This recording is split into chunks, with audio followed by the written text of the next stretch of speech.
So someone at my school backed into my car. My car's not very presentable right now. It's very muddy, very dirty. But backed right in to my headlight. There's a little bit of damage that they did to clear coat. There might be some to the paint. This, useless. This still works. Everything here still works. Even that still works. But at all points to the ground, you can see, I don't know how it shows up on YouTube. There's damage. That's cracked.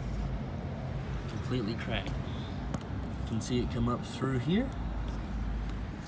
You can see this. This has come off. And I don't know, I probably can't get the camera down there, but I was able to see some damage down here as well. So, there's that.